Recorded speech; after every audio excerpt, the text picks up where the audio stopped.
నమస్కారం. ఘంటారావానికి స్వాగతం. ముందుగా ప్రధాన అంశాలు. ఉండవల్లి లేఅవుట్ అభివృద్ధి ప్రారంభమైందన్న పెమ్మసాని, లంక భూముల సమస్య కూడా పరిష్కారమైందని వెల్లడి.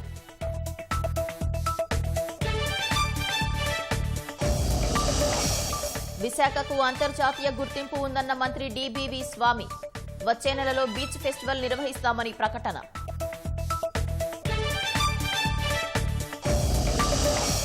విజయనగరం జిల్లా కె సీతారాంపురంలో అగ్ని ప్రమాదం, వృద్ధురాలు సజీవ దహనం, 10 పూరిళ్లు దగ్ధం.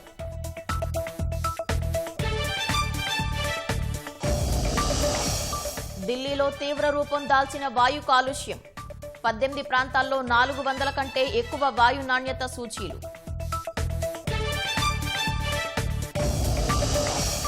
భారత్పై ట్రంప్ విధించిన సుంకాలపై అమెరికాలో వ్యతిరేకత, రద్దు చేయాలంటూ ప్రతినిధుల సభలో 3 సభ్యుల తీర్మానం.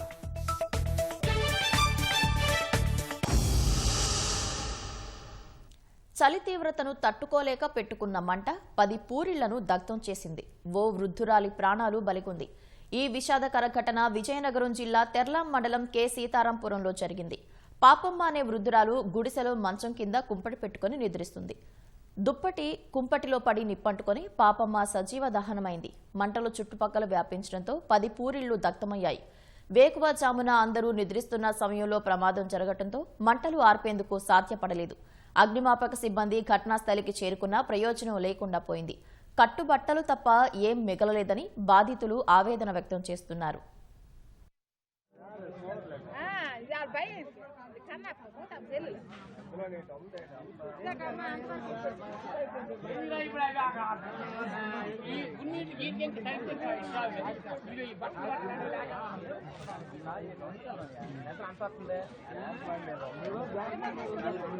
గ్యాస్ బండం తలకొస్తుంది, బుక్ నేసిపోతా ఏవో మామూలు దానం కానీ లేకపోతే గొడుగుల తల కమ్మలు కానీ ఉంటాయి.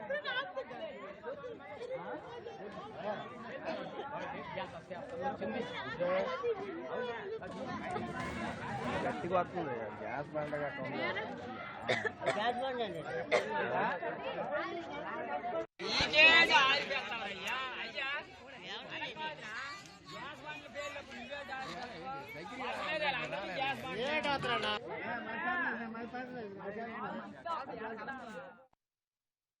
రాజధాని రైతుల సమస్యలను త్రిసభ్య కమిటీ ఒక్కొక్కటిగా పరిష్కరిస్తోందని కేంద్ర మంత్రి పెమ్మసాని చంద్రశేఖర్ తెలిపారు. సిఆర్డీఏ ప్రధాన కార్యాలయంలో త్రిసభ్య కమిటీ మరోసారి సమావేశమై గత నిర్ణయాల అమల్లో పురోగతిపై సమీక్షించింది. జరీబు భూముల సమస్య పరిష్కారానికి 1 రోజుల సమయం పడుతుందని, నేల స్వభావ పరీక్షలు నిర్వహించి దీనిపై నిర్ణయం తీసుకుంటామని పెమ్మసాని తెలిపారు. లంక భూముల సమస్య కూడా పరిష్కారమైందన్నారు. తాడికొండ బైపాస్ రోడ్ వల్ల ఇళ్లు పోయిన వారికి 3 నెలల్లో పరిహారం, టీడీఆర్ బాండ్లు ఇస్తామని చెప్పారు. రాజధాని గ్రామాల అభివృద్ధికి డీపీఆర్లు సిద్ధమవుతున్నాయని తెలిపారు. 2500-400 ఎకరాలు ల్యాండ్ పూలింగ్ లో ఇవ్వని వాళ్ళు ఉన్నారు. అక్కడ కొన్ని ప్లాట్స్, పెద్ద ప్లాట్స్ మనం వేరే వాళ్ళకి అలాట్ చేస్తున్నాం. అక్కడే కొంతమంది ప్రాబ్లమ్స్ వస్తున్నాయి. 20వ తారీఖు నుంచి ఈ మంత్ ఎండింగ్ వరకు లోకల్ ఎమ్మెల్యే గారు, నారాయణ గారు, మేము మల్టిపుల్ టైమ్స్ ల్యాండ్ ఎవరైతే ఇవ్వని 2400 మంది ఉన్నారో వాళ్ళందరితోటి మీటింగ్స్ కూర్చొని ఇంకొకసారి డిస్కస్ చేస్తాం. వాళ్ళకి ఏమైనా సమస్యలు ఉన్నా, ఎందుకంటే ల్యాండ్ ఎక్విజిషన్కి వెళ్ళిన తర్వాత ల్యాండ్ కాస్ట్ చాలా తక్కువ వస్తుంది వాళ్ళకి. దయచేసి వాళ్ళని కూడా కోఆపరేట్ చేయమంటున్నాం. చేయకపోతే జనవరి 1st వీక్లో ల్యాండ్ ఎక్విజిషన్ నోటీస్కి వెళ్తాం. అది ఒకటి. హెల్త్ కార్డ్స్ మనం అసెస్ చేసినప్పుడు 18,000 మందికి 18,000 న్యూ మెంబర్స్ ఉన్న వాళ్ళలో యాడ్ అవుతున్నారు. కొత్త కార్డ్స్ ఒక 2,000 వచ్చారు. ఆల్రెడీ మన వాళ్ళంతా వర్క్ చేశారు. అదేవిధంగా ల్యాండ్లెస్ పెన్షన్స్, ఇందులో ఒక 550 మందికి కొత్త పెన్షన్స్ వచ్చే అవకాశం ఉంది. ఆ ఓల్డ్ పెన్షన్స్ని రీస్టోర్ చేయాల్సిన అవకాశం ఉంది. అదేవిధంగా ఒక 2,700 కొత్తవి వచ్చే అవకాశం ఉంది.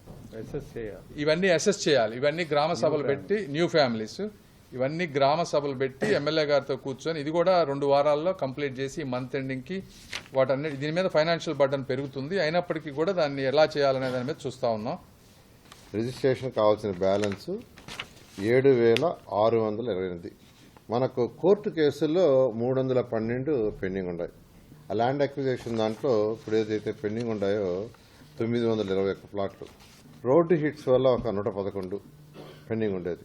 అంటే రోడ్డు హిట్స్ దాంట్లో పెండింగ్ పెట్టుకొని ఉంటారు. అదేవిధంగా చనిపోయి వాళ్ళ కొడుకులకో కూతుర్లకో వారసత్వం ఇవ్వాలంటే వాళ్ళు అఫిడవిట్ ఇవ్వాలి. దాని మీద పెండింగ్ ఒక 184 ఉన్నాయి. ఇట్లా డిఫరెంట్ రీజన్స్తో ఉండి ఎన్ఆర్ఐస్ ఉన్నారు విదేశాల్లో. మేము ఇండియా వచ్చినప్పుడు రిజిస్ట్రేషన్ చేసుకుంటామని ఒక 436. ఈ బ్యాలెన్స్ యాజ్ టీజ్గా రిజిస్ట్రేషన్ చేసుకోవటానికి ఉండేది ఈ 7,000 చెల్లల్లో ఒక 1,697. రోజు 30 నుంచి 60 అవుతున్నాయి. ఈ మధ్య రీసెంట్గా అయితే 19కి వచ్చినాయి. అల్లూరి జిల్లా చలి గుప్పెట్లో చిక్కుకుంది. కొద్ది రోజులుగా ఉష్ణోగ్రతలు కనిష్ట స్థాయికి పడిపోవడంతో స్థానికులతో పాటు పర్యాటకులు ఉక్కిరిబిక్కిరి అవుతున్నారు. ఏజెన్సీ వ్యాప్తంగా పొగమంచు దట్టంగా కురుస్తుంది. మాడుగుల మండలం సోలంభంలో వరి కప్పులపై మంచు కురిసి గడ్డలు కట్టింది.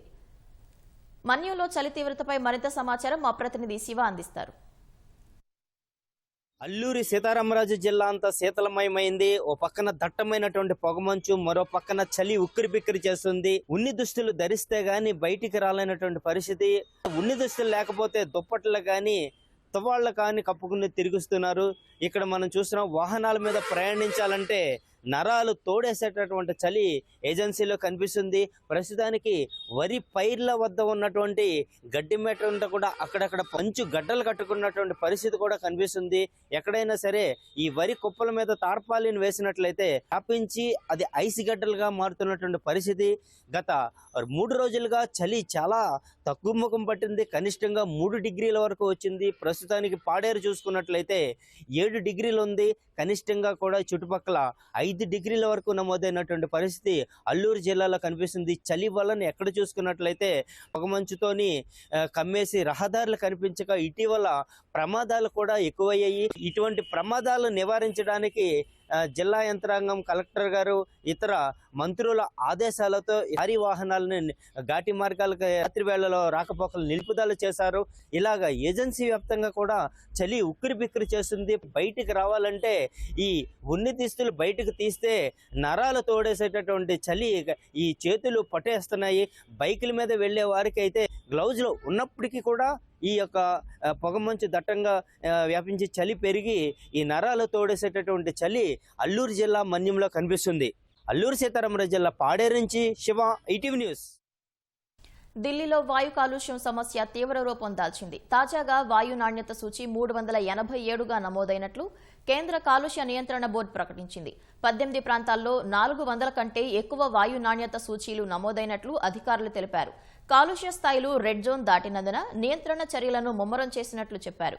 ఈ తెల్లవారుజామున ఢిల్లీలోని అనేక ప్రాంతాలను దట్టమైన పొగమంచు కప్పివేయడంతో వెలుతురు తక్కువగా ఉన్నట్లు అధికారులు చెప్పారు. దీంతో ఇందిరాగాంధీ అంతర్జాతీయ విమానాశ్రయం ప్రయాణికులకు అడ్వైజరీ జారీ చేసింది.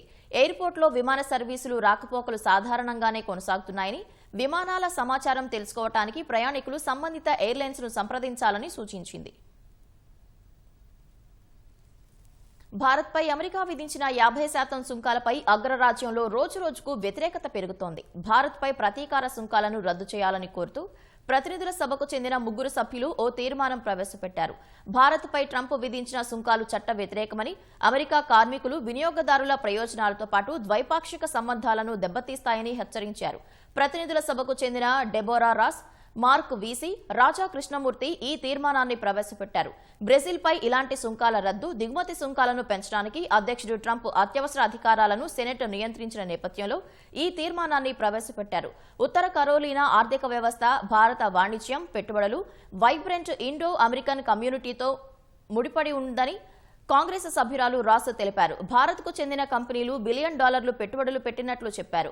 వాటి వల్ల లైఫ్ సైన్సెస్, టెక్నాలజీ రంగాల్లో వేల సంఖ్యలో ఉద్యోగాలు లభిస్తున్నాయని పేర్కొన్నారు. ఉత్తర కరోలినాకు చెందిన తయారీదారులు ఏటా $1 బిలియన్ ఉత్పత్తులను భారత్కు ఎగుమతి చేస్తున్నట్లు కాంగ్రెస్ సభ్యురాలు రాస్ తెలిపారు.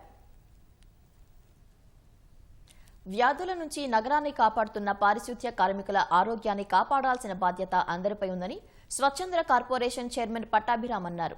అనంతపురంలో పర్యటించిన ఆయన సామాజిక కార్యకర్త అనిల్ కుమార్ ఆర్థిక సహాయంతో పారిశుధ్య కార్మికులకు రక్షణ పరికరాలను పంపిణీ చేశారు. జనవరి చివరికి అనంతపురం డంపింగ్ యార్డులో చెత్త ఉండదని, ఆ ప్రాంతాన్ని ఉద్యానవనంగా మార్చేస్తామని పట్టాభి తెలిపారు. ఏ రోజు చెత్త ఆ రోజే ప్రాసెసింగ్ చేయడానికి 17 కోట్ల రూపాయలతో యంత్రం కొనుగోలు చేస్తామన్నారు. డోర్ టు డోర్ కలెక్షన్ వ్యవస్థని మెరుగుపరచడానికి 62 ఎలక్ట్రిక్ వాహనాలు అనంతపురం కార్పొరేషన్కి అతి త్వరలో రాబోతున్నాయి. ఇంకొక 17 కోట్ల రూపాయలతో ఫ్రెష్ వేస్ట్ ప్రాసెసింగ్ సెంటర్ని మేము ఇక్కడ నెలకొల్పబోతున్నాం. 35 కోట్ల రూపాయలు కేవలం ఒక అనంతపురం మున్సిపల్ కార్పొరేషన్కి వేస్ట్ మేనేజ్మెంట్కి సంబంధించి నిధులని అందిస్తున్నది ఈ ప్రభుత్వం స్వచ్ఛాంధ్ర కార్పొరేషన్. తిరుపతి జిల్లా గూడూరు మున్సిపాలిటీ పరిధిలో నిత్యం 1,50,000 మందికి తాగునీటిని సరఫరా చేస్తున్న ట్యాంకర్లు నిర్వహణ లేక దెబ్బతిన్నాయని స్థానికులు ఆరోపిస్తున్నారు. ట్యాంకులకు ఆధారంగా ఉన్న పిల్లర్లు బలహీనంగా మారాయని చెబుతున్నారు. ఏ ట్యాంక్ ఎప్పుడు కూలుతుందోనని ఆందోళన చెందుతున్నారు. కనీసం వీటిని శుభ్రం చేసే సదుపాయమూ లేదంటున్నారు. గూడూరు మున్సిపాలిటీలో తాగునీటి ట్యాంకర్ల పరిస్థితిని మా ప్రతినిధి రాజారావు అందిస్తారు.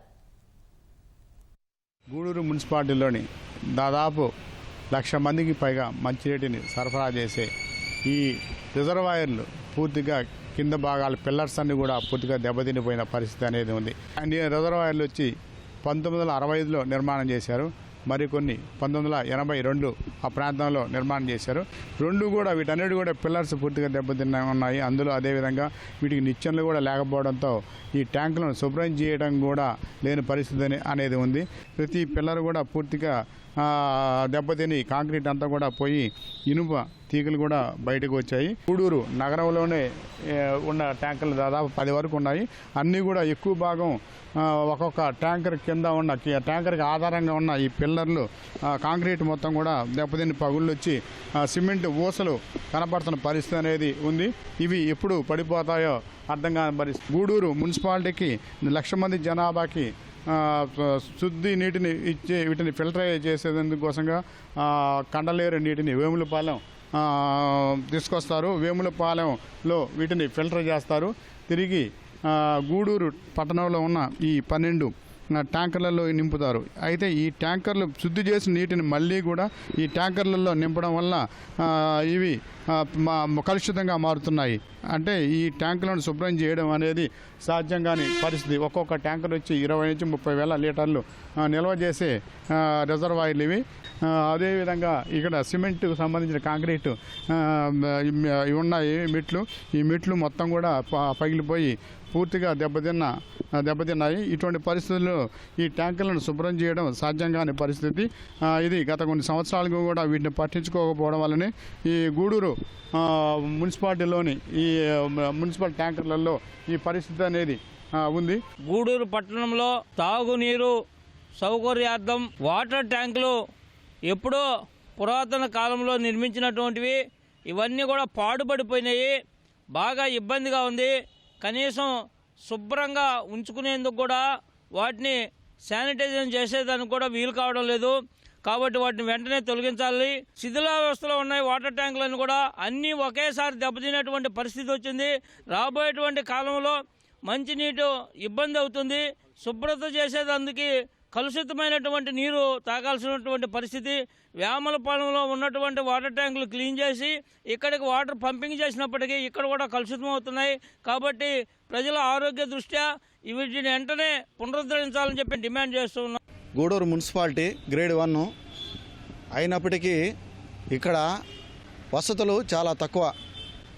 ఈ మున్సిపల్ ట్యాంకులకు సంబంధించి సుమారు ఒక 10 దాకా ఉన్నాయి. సొసైటీలో వచ్చి ఒక 3 ఉన్నాయి. ఒకే దగ్గర 3 ఉన్నాయి. వాటికి ఎక్కేదానికి నిచ్చెనలు లేవు. వీటికి ఎక్కేదానికి నిచ్చెనలు లేవు. వీటి కాల పరిమితి కూడా అయిపోయింది. కనీసం ఇప్పటికి ఈ ట్యాంకులు ఇంచుమించు కొన్ని ట్యాంకులు 50 సంవత్సరాలు దాటిపోయినాయి కన్స్ట్రక్షన్ జరిగి. కొన్ని ట్యాంకులు 30 సంవత్సరాలు కూడా. ఇందూరు వేమలపాలెం నుంచి వాటర్ ఫిల్టర్ ఇక్కడికి వస్తుంది. ఫిల్టర్ వచ్చినప్పుడు ఇక్కడ క్లీనింగ్ అనేది లేదు.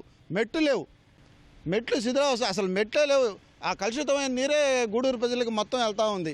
వాళ్ళు క్యాన్ నీళ్ళకి కూడా కొంతమంది అలవాటు పడిపోయారు ఈ వాటర్ వదిలేసి. ఇక్కడ ఐఏఎస్ అధికారి సబ్ కలెక్టర్గా వస్తాడు. ఆయనకి మేము చాలాసార్లు తీసుకెళ్ళాము. ఆయన దృష్టికి కూడా ప్రజలు ఈ విధంగా ఇబ్బంది పడుతున్నారు. అన్ని మున్సిపాలిటీకి సంబంధించిన వాటర్ ట్యాంకులన్నీ శిథిలావస్థలకు వెళ్ళిపోయినాయి. ఆ సొసైటీలో అయితే 3 వాటర్ ట్యాంకులు ఉంటాయి. కింద ఎలిమెంటరీ స్కూల్ ఉంది. ఆ చిన్న పసిబిడ్డలు చదువుతున్నారు.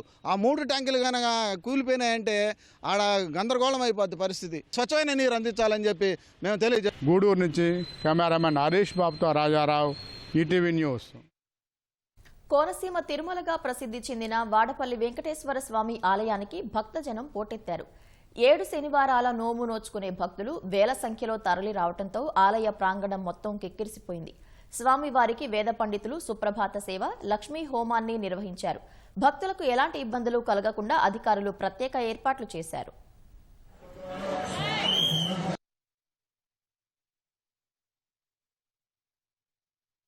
హైదరాబాద్ పాత బస్తీ చాంద్రాయణగుట్ట పోలీస్ స్టేషన్ పరిధిలో దారుణం జరిగింది. జిఎం కాలనీలో సవతి తండ్రి దెబ్బలకు 11 ఏళ్ల అస్గర్ అనే బాలుడు మృతి చెందాడు. ఈ నెల 7న ఇంటి బయట ఆడుకుంటున్న చిన్నారని సవతి తండ్రి షేక్ ఇమ్రాన్ అత్యంత కర్కసత్వంగా నేలకేసి కొట్టడంతో తీవ్ర గాయాల పాలయ్యాడు. అనంతరం బాలుడిని ఆసుపత్రిలో చేర్పించగా చికిత్స పొందుతూ ప్రాణాలు విడిచాడు. ఈ దాడికి సంబంధించిన దృశ్యాలు సీసీ కెమెరాలో నిక్షిప్తమయ్యాయి. ఘటనపై కేసు నమోదు చేసిన చాంద్రాయణగుట్ట పోలీసులు పరారీలో ఉన్న షేక్ ఇమ్రాన్ను పట్టుకునేందుకు గాలింపు కొనసాగిస్తున్నారు.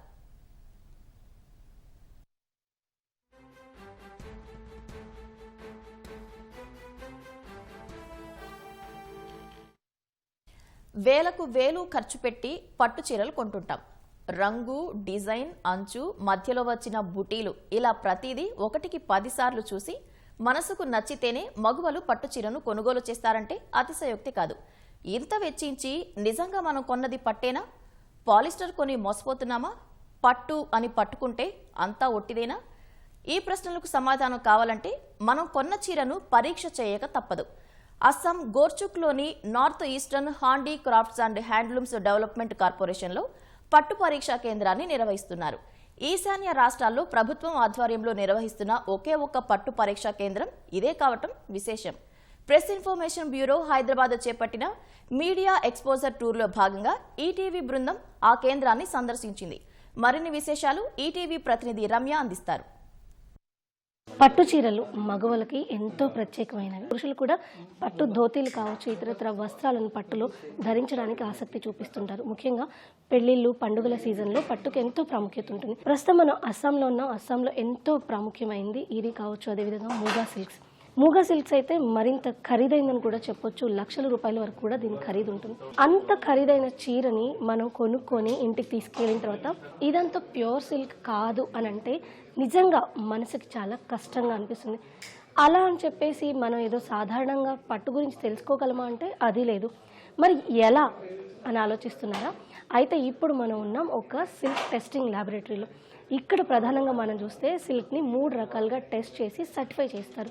అదేంటో ఇప్పుడు మనం చూద్దాం. ఇక్కడ ప్రజెంట్ మనం చూస్తున్నాము ఒక శారీ నుంచి దాని నుంచి కొంత పార్ట్ ఏదైతే ఇప్పుడు మనం ఒక శారీ చూస్తున్నామో ఈ శారీలోంచి ఒక పీస్ కట్ చేసి వాళ్ళు దాని థ్రెడ్ని తీసుకుంటున్నారు. సో ఆ థ్రెడ్ని తీసుకున్న తర్వాత ఫస్ట్ ఈ శారీస్ జరిగిన టెస్టింగ్ మనం చూస్తే ఈ కట్ చేసిన శారీకి సంబంధించిన పీస్ని బర్న్ చేస్తున్నారు. బర్న్ చేసినప్పుడు వచ్చే స్మెల్ని బట్టి సాధారణంగా ఏదైనా పట్టు అంటే మల్బరీ కావచ్చు, ఈది కావచ్చు, మూగా సిల్క్ కావచ్చు, బర్న్ టెస్ట్ చేసినప్పుడు ఆ పట్టు పూర్తిగా వెంట్రుకలు కాలిన వాసన లాగా వస్తుంది. అదేవిధంగా యాషెస్ లాగా ఫామ్ అవుతుంది. అంటే ఒక బూడిద లాంటి ఫామ్ అవుతుంది, వేగంగా కాలదు.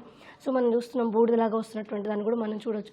అలా ఈ టెస్ట్ క్వాలిఫై అయిన వాటిని వాళ్ళు ట్యాగ్ చేసుకుంటున్నారు. తర్వాత దీనిపైన ఏదైతే ట్యాగ్ని అతికిస్తున్నారో ఎస్టీసీ ట్యాగ్ ఏదైతే ఉందో ఆ ట్యాగ్ పైన అవి క్వాలిఫై అయిందా లేదా, ఇది ఏ సిల్క్, దాని వార్ప్ ఏంటి అన్న విషయాలకు సంబంధించినటువంటి టిక్ మార్క్స్ చేసి దాని తర్వాత దానికి ఒక ఐడెంటిఫికేషన్ మార్క్ వేస్తూ స్టాంప్ కూడా చేస్తున్నారు. ఇక్కడ మనం చూసినట్లయితే కనుక వీళ్ళు చేసిన స్టాంపింగ్ని ఎస్టీసీకి సంబంధించినటువంటి ఈ మార్క్ను కూడా మనం చూడొచ్చు. ఇందులో వాప్ ఏంటి, వెఫ్ట్ ఏంటి అనేది క్లియర్గా ఉంది. ఇందులో మనం యూజ్ చేసిన సిల్క్ చూస్తే మూగా సిల్క్ అని చెప్పి వీళ్ళు మార్క్ చేశారు. వాప్ అండ్ వెఫ్ట్ ఎందుకంటే ఒక చీరలో అడ్డం నిలువు దారాలు ఉంటాయి. అయితే ఆ రెండు కూడా మూగా సిల్క్లోనే ఉన్నాయి. ఎందుకంటే చాలా వరకు పట్టు చీరల్లో జరిగేటువంటి ఇబ్బంది ఏంటి అంటే ప్రధానంగా ప్యూర్ పట్టు ఒక థ్రెడ్లో మాత్రమే అంటే వాఫ్ కానీ వెఫ్ట్లో కానివ్వండి ఒక రకమైనటువంటి పట్టును వినియోగించి మిగిలిన దాంట్లో కాటన్ లేదా పాలిస్టర్ వినియోగించే అవకాశం ఉంటుంది. దీని ద్వారా కొంత ఎవరైతే కొనుగోలు చేస్తున్నారో వాళ్ళు మోసపోతుంటారు. అందుకే ఈ వాఫ్ అండ్ వెఫ్ట్ రెండిట్లో కూడా ఇదే సిల్క్ థ్రెడ్ ఉందా లేదా అని టెస్ట్ చేసి దాన్ని స్టిక్కరింగ్ కూడా చేశారు. ఆ తర్వాత ఇక్కడ మనం చూస్తున్నాం ఇది మైక్రోస్కోప్. ఏదైతే థ్రెడ్ ఆ శారీకి సంబంధించిన థ్రెడ్స్ ఉన్నాయో ఆ థ్రెడ్స్ని ఈ మైక్రోస్కోప్లో పెట్టి మళ్ళీ టెస్ట్ చేస్తారు. ఈ టెస్ట్లో అంటే ఏమేమి ఉన్నాయి, దీని క్వాలిటీ ఏంటి అనేది కూడా మనకి ఇక్కడ తెలిసిపోతూ ఉంటుంది. ఆ తర్వాత ఇంకొక టెస్ట్ కూడా దీనికోసం నిర్వహిస్తారు. అదొచ్చేసి H2SO4లో డిజాల్వ్ చేయడం. ఒక్కో పట్టు కూడా H2SO4లో ఒక్కొక్క టైంలో డిజాల్వ్ అవుతూ ఉంటుంది. ఇక్కడ మనం చూస్తున్నాం సాల్యుబిలిటీ టెస్ట్ విషయానికి వచ్చినట్టయితే కనుక డిజాల్వ్ పర్సంటేజ్ కూడా మనం చూడొచ్చు. ఎంత టైంలో డిజాల్వ్ అవుతుంది అనేది కూడా ఇక్కడ స్పష్టంగా మెన్షన్ చేశారు. అటు మల్బరీ కావచ్చు, టస్సర్, ఈరి, మూగా సిల్క్స్లో చూసినట్లయితే కనుక ఏది ఎంత టైంలో డిజాల్వ్ అవుతుంది కూడా ఉంటుంది. ఈ మొత్తం 3 రకాల టెస్ట్ క్వాలిఫై అయింది అయితే కనుక అది ప్యూర్ పట్టు అని తెలుస్తుంది. అయితే నార్త్ ఈస్టర్న్ స్టేట్స్లో కలిపి కేవలం ఈ ఒక్క టెస్టింగ్ సెంటర్ ఏదైతే అస్సాంలో ఉన్నటువంటి NEHDDలో ఉన్నటువంటి సెంటర్ ఏదైతే ఉందో ఈ సెంటర్ మాత్రమే నార్త్ ఈస్టర్న్ స్టేట్స్ నుంచి వచ్చిన అన్ని రకాల పట్టుని టెస్ట్ చేయడం జరుగుతుంది. మొత్తం 8 స్టేట్స్కి కలిపి ఈ ఒక్క సెంటర్ మాత్రమే ఉంది. ప్రొడక్షన్ జరుగుతుందో పట్టు చీరలు వాటిని ఇక్కడికి తీసుకొచ్చి టెస్ట్ చేసిన తర్వాత ఈ పట్టు చీరలకి ట్యాగింగ్ ఇవ్వడం, ఆన్లైన్లో కూడా దీని ట్యాగింగ్ ప్రక్రియ అనేది కొనసాగుతుంది. సో ఇక్కడ మనం చూస్తున్నాం వాళ్ళు ఏదైతే మొత్తం టెస్ట్ చేసి ఇక్కడ ఏదైతే స్టాంపింగ్ చేశారో ఆ స్టాంపింగ్ చేసినటువంటి ప్రోడక్ట్స్ని ఇక్కడికి తీసుకొచ్చి మళ్ళీ వాటి డీటెయిల్స్ అన్నీ కూడా ఇక్కడ సిస్టంలో ఎంటర్ చేసినటువంటి దృశ్యాలు మనం చూడొచ్చు. ఏ రోజు టెస్ట్ చేశారు, ఏ సారికి టెస్ట్ చేశారు, దాని నెంబర్ ఏంటి, దాని క్వాలిటీకి సంబంధించి ఎంత మేరకు అది టెస్ట్ పాస్ అయింది అన్న విషయాలను తెలిపేలాగా ఈ సర్టిఫికేషన్ కూడా ప్రిపేర్ చేస్తున్నారు. దీన్ని ఎవరైతే ఈ ప్రోడక్ట్స్ని తయారు చేస్తూ ఉంటారో వాళ్ళకి తిరిగి ఇవ్వడం జరుగుతుంది ఫిజికల్ ఫార్మాట్లో. ఈ మొత్తం టెస్టింగ్ పూర్తయిన తర్వాత అంటే ఇది ఇంటర్నేషనల్ కూడా ఎలాంటి ఇబ్బంది లేకుండా ఉండేలాగా ఈ టెస్టింగ్ ప్రక్రియ అయితే మొత్తం కొనసాగుతుంది. ఇప్పటి వరకు సాధారణంగా పట్టు చీరలు అంటే మనం కళ్ళతో చూస్తాము, లేదంటే టచ్ అండ్ ఫీల్ ద్వారా మాత్రమే పట్టును తెలుసుకోగలం. ఫస్ట్ టైం నేను కూడా ఇలాంటి ఒక సెంటర్ ఉంటుందని తెలుసుకున్నాను. నిజంగా అంటే సాధారణ పౌరులు ఎవరైనా సరే ఒక చీర కొన్నారు మార్కెట్లో, మరీ ముఖ్యంగా మూగ లాంటి వైల్డ్ సిల్క్ శారీస్ కొన్నప్పుడు, లక్షలు వెచ్చించినప్పుడు మనం కొన్న చీర నిజంగా ప్యూరా కాదా తెలుసుకోవాలని ప్రతి ఒక్కరికి ఆసక్తి ఉంటుంది. అలా ఎవరైనా నార్మల్గా మార్కెట్లో కొన్నారు, మీరు మోసపోయారు లేదో తెలుసుకోవాలంటే కూడా నేరుగా ఈ సెంటర్కి వచ్చి టెస్ట్ చేయించుకోవచ్చు. కేవలం ఒక్కసారికి 100 రూపాయలు స్పెండ్ చేస్తే చాలు ఇది నిజంగా మీరు కొనుగోలు చేసింది ప్యూర్ సిల్కా కాదని తెలుసుకునే అవకాశం ఉంటుంది. కెమెరా పర్సన్ నవీన్తో రమ్య, ఈటీవీ న్యూస్, గోచు. పాకిస్తాన్ ప్రధాని షహబాజ్ షరీఫ్కు చేదు అనుభవం ఎదురైంది. తుర్కియేలోని అష్గాబాద్లో international forum for peace and trust సమావేశంలో పాక్ ప్రధాని పాల్గొన్నారు. తుర్కీ అధ్యక్షుడు ఎర్డోగాన్, రష్యా అధినేత వ్లాదిమిర్ పుతిన్ సహా వివిధ దేశాల ప్రతినిధులు ఈ భేటీలో పాల్గొన్నారు. ఈ సమావేశం సందర్భంగా పుతిన్తో ద్వైపాక్షిక చర్చలకు షహబాజ్ షరీఫ్ సిద్దమయ్యారు. పుతిన్ కోసం ఒక గదిలో 40 నిమిషాల పాటు షరీఫ్ ఒక్కరే ఎదురు చూశారు. ఆ సమయంలో పుతిన్, ఎర్డోగాన్ వేరే గదిలో సమావేశమయ్యారు. 40 నిమిషాల పాటు పుతిన్ కోసం ఎదురు చూస్తున్న షహబాజ్ షరీఫ్ సహనం నశించి పుతిన్, ఎర్డోగాన్ సమావేశం జరుగుతున్న మందిరంలోకి గది తలుపులు తోసుకొని మరీ వెళ్లారు. పుతిన్తో మాట్లాడి సరిగ్గా 10 నిమిషాల్లో బయటకు వచ్చేశారు. ఈ ఘటన మొత్తం మీడియా సమక్షంలో జరగడంతో వైరల్ అయింది. పాకిస్తాన్కు అంతర్జాతీయంగా ప్రాముఖ్యత తగ్గుతుందనేందుకు ఇదో నిదర్శనమని విశ్లేషకులు భావిస్తున్నారు.